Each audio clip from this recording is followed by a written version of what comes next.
Hey guys, welcome back to my channel. Today I am going to be talking all about my curriculum for next year. I don't have everything in just yet, but I will kind of go over what I have, and then kind of how I think next year is going to go. My daughter will be doing pre-K. We did preschool this past year, and we used Playing Preschool by the creator of The Busy Toddler, and we absolutely loved it. I think it was a perfect, once you start, it never stops. I think it was the perfect curriculum to start with, and it was so much fun. But next year we are going to start doing a little bit more, I don't want to say book work because it's not like workbooks. There's lots of activities and stuff, but I don't know, it's not as many things that I have to go out and prepare. And yeah, anyways, I'm going to be doing a whole review on that curriculum pretty soon. We're almost done with it. I think we have 2 more units left. We're a little bit behind on our schooling. One, I think it had an extra week than normal schooling, and I do want to finish up all the units. And then with having the baby and moving into a new house and everything, we kind of got a little behind. But we also do year-round homeschooling. So we usually would have like a 4-week break in the summer, and this time we're just gonna have a 3-week break, so it's not too bad. So, long intro. If you want to see what we're going to be doing next year for the 2020-2021 school year, then just keep watching.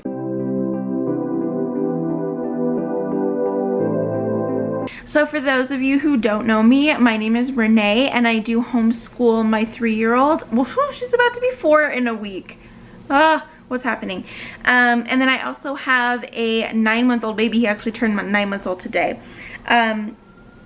And I will be homeschooling him when he gets to that point. We don't do anything with him, obviously. I do a lot of reading with him, and we practice like waving, saying hi, words, you know, just the normal baby stuff.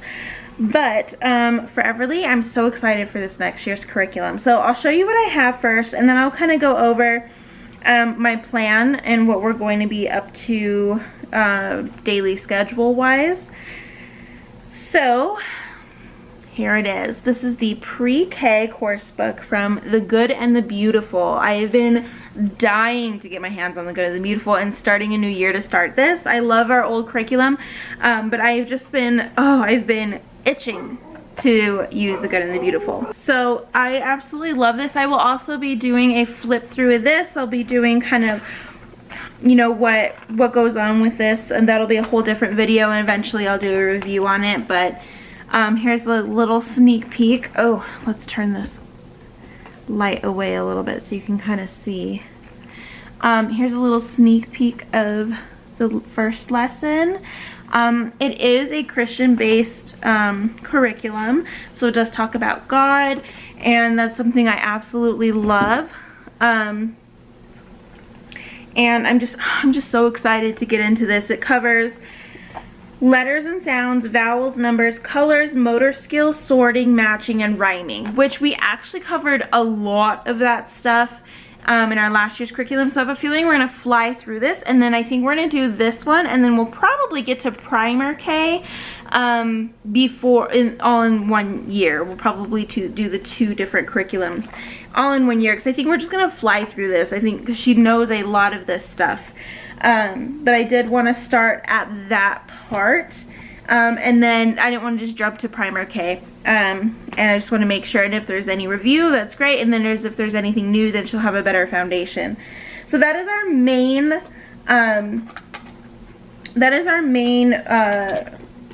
curriculum that we're going to do. That's like what's going to happen Monday through Thursday, and I'll tell you about the schedule here in a second.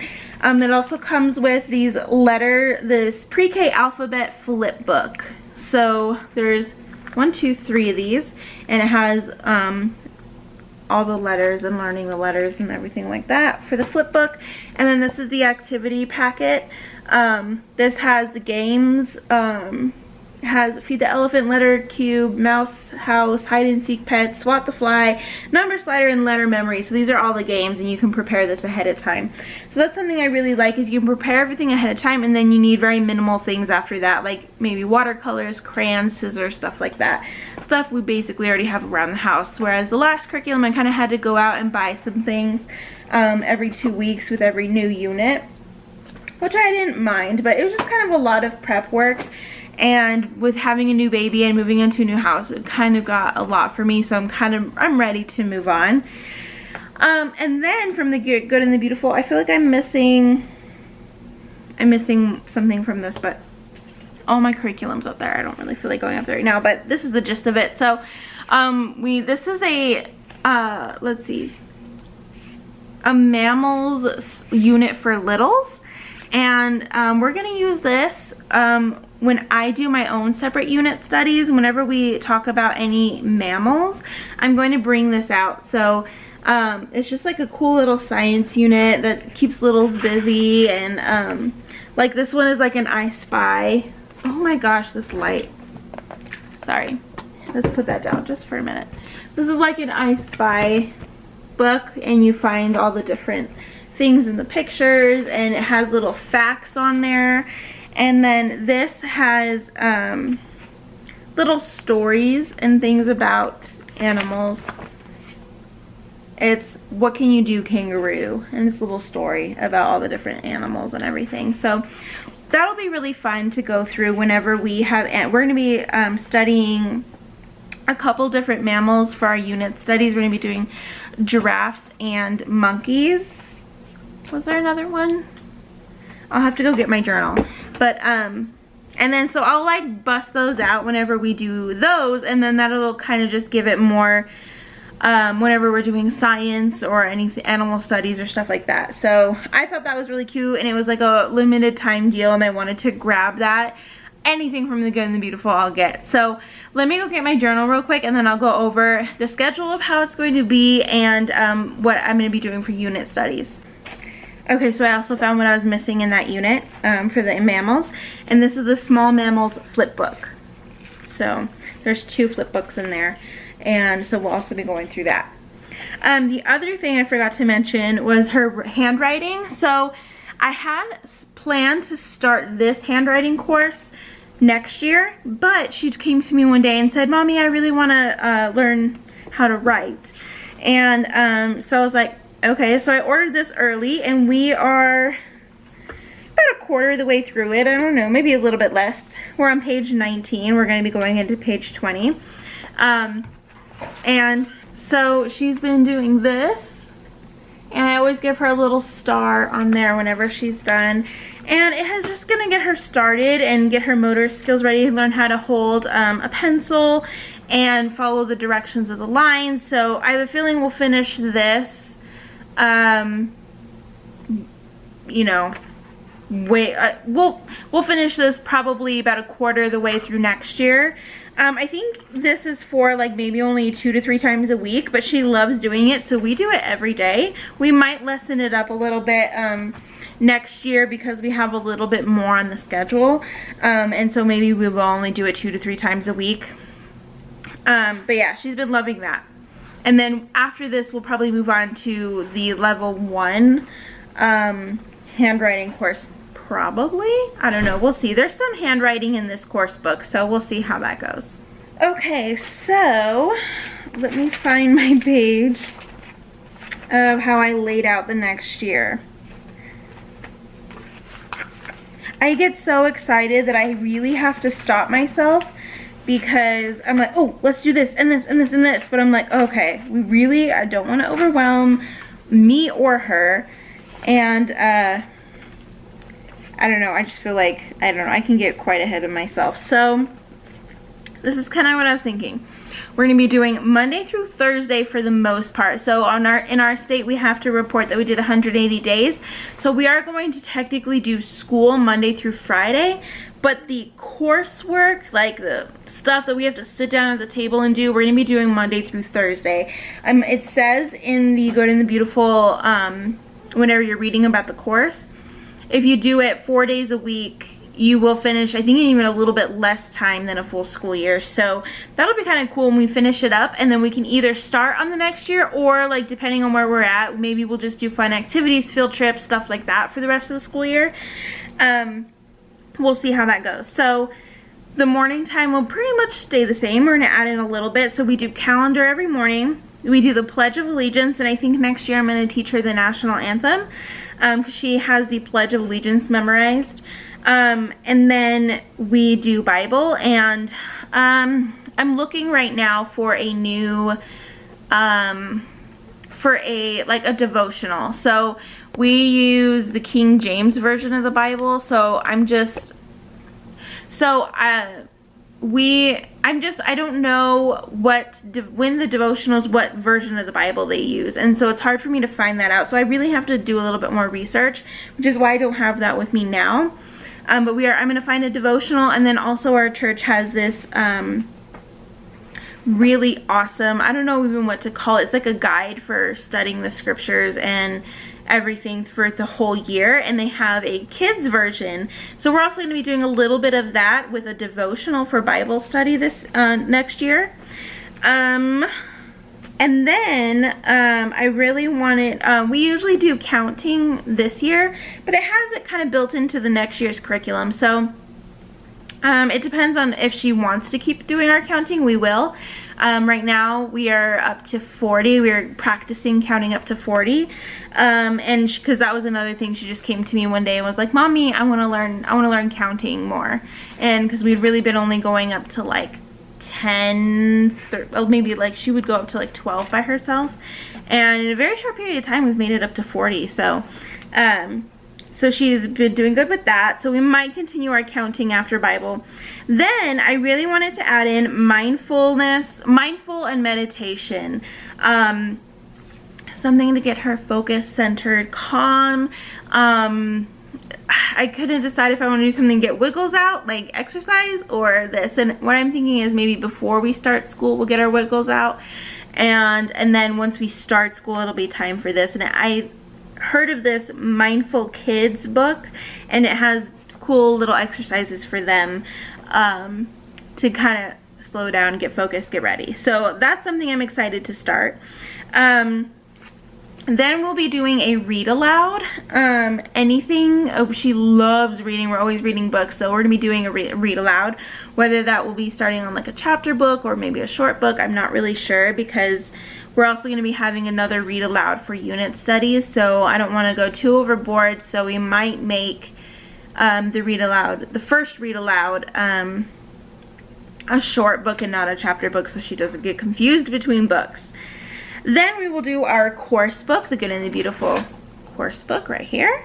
And that probably will only take 15 to 20 minutes. So that's why I decided to add unit studies.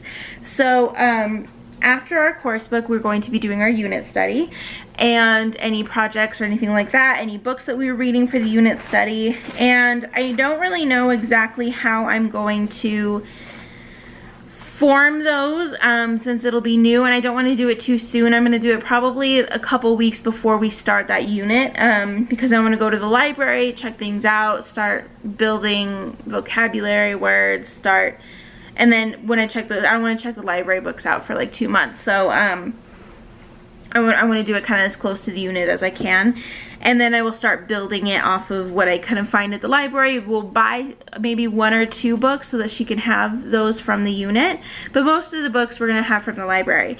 But the things I want to cover with unit studies, and I think I'm going to do a whole separate video on unit studies, maybe building one with me, not the first one because that's going to take some practice, but once I get it down, maybe I'll do a video of building a unit study for me. With me. And the reason why I wanted to do that is because her course book has a short amount of time, and yes, it might be cool to be done like that, but and I think we will. I think these unit studies will maybe only take another 15-20 minutes of our time, because I'm not going to do like all of these subjects that I'm about to list to you in one day. It's going to be like one little thing per day. But Monday through Thursday, yeah, we're going to be doing the workbooks. And then the Fridays, I'm going to call Fun Fridays. And we're going to be doing like field trips, cooking, art projects, things of that nature that are more fun, that are not sit down doing work. It's more getting up and getting involved kind of learning. And so I'm really excited to start doing fun Fridays and not have to worry about sitting down and doing the workbook. So these are these subjects that I would like to try to cover with each unit study. So I want to cover math, science, reading, writing, life skills, poetry, art, music, history, entrepreneurship, and geography. And there could be other things in there too, but those are like the main things. With unit studies, you basically have one topic or one book if you're doing a literature unit study, which we're doing a mix, and you learn all of those things based on that one like theme. So I think that'll be really fun to do. And here are our units that we are going to be doing. Let's see if I can find them. I'm doing them by the month, so we can get a little bit more in there. We don't have to go too in depth. So August will be giraffes. September we're going to be doing a book, and we're going to start the Imagination Station series, and the first one is Voyage with Vikings. So I think it'll be really fun finding projects and things surrounding Vikings. That would be really fun. Then October will be the moon. She loves the moon, and giraffes are her favorite animals, so that's why we'll be doing giraffes first. And then, so yeah, October the moon. November we're going to be doing the book Baker Bill. So we'll probably be doing a lot of baking that unit. December we're going to learn about doctors and nurses, because she loves to play doctor or nurse, and she loves like Doc McStuffins and stuff. So I think that would be really fun. My mom's a nurse, so she could jump in that unit and teach her some stuff. January is another Imagination Station book, Attack at the Arena. February is monkeys, because she is always asking to learn about monkeys. So the giraffes and monkeys is where we will throw in the mammals unit study. March is Seth and Beth by Jenny Phillips, and that's from the Good and the Beautiful library. So we're going to be reading that book and doing projects and things based off of that book. April we're going to be learning about rocks, because she loves rocks. In fact, her nickname is Rocky because she loves rocks. So I think that'll be so fun, and it'll be in April, so it'll be starting to kind of not be so cold anymore. We can go outside and find some rocks and learn lots of things about them. May is another Imagination Station, Peril in the Palace. June is Building, Construction, and Engineering. And then July we have off. So when we did our construction unit this year, she really, really, really loved it, and she said she wanted to continue to learn more about it. So that's why I added that one too. So, and Drew would love to teach her things on that unit as well. So we're going to be doing our main stuff, and then at the end we're going to be doing just a little project from our unit. Do our unit study, read aloud. Read either a little bit of that chapter book or read an informational book on giraffes or whatever. And then we'll do a little project. So if we're doing math, maybe we'll get her little toy giraffes and do some addition or something. Or if we're doing life skills, we could do some baking, or we could do some cleaning, anything that has to do with the theme. And then we're just going to do one of those subjects, and we're just going to do a little activity, something that's not going to take a whole lot of planning. We're going to incorporate vocabulary words so that she can increase her vocabulary, and I'm just super excited. So I will be building the units on my own, so that's going to take some time to figure out how I'm going to do that, what works, what doesn't work, and I'm just going to try to make sure that I hit all of those different subjects. So yeah, that's what our school year is going to look like next year. I don't know if I'm going overboard for pre-K, but I am just junkie for this kind of thing. Like, I love curriculum. I will sit there and watch YouTube and curriculum videos, unit study videos, like all day. And I don't know why I love it so much, but I find it, maybe it's my Virgo OCD-ness, but I find it so fun, and I hope I'm not overdoing it. I really wanted to add in like history and stuff, which we would kind of do in our units, especially like those Imagination Station books, which is why I picked those. I really wanted to go into history a little bit with her, and I really love those Who Was books, those series. I don't think I'm going to start those quite yet. I think I'm going to wait till she's maybe in first grade-ish, first or second grade for those, but I'm already like, I want to start collecting those because those look so fun and I want to start doing them. I hope that wasn't too much. Like I said, I have lots of ideas to do for curriculum videos, flip-throughs, reviews, building units, everything like that. So be on the lookout for that. If you like homeschooling videos, I'm going to be doing a lot more in the next few coming weeks. So make sure you subscribe to my channel so you don't miss those. And we'll see you guys next time.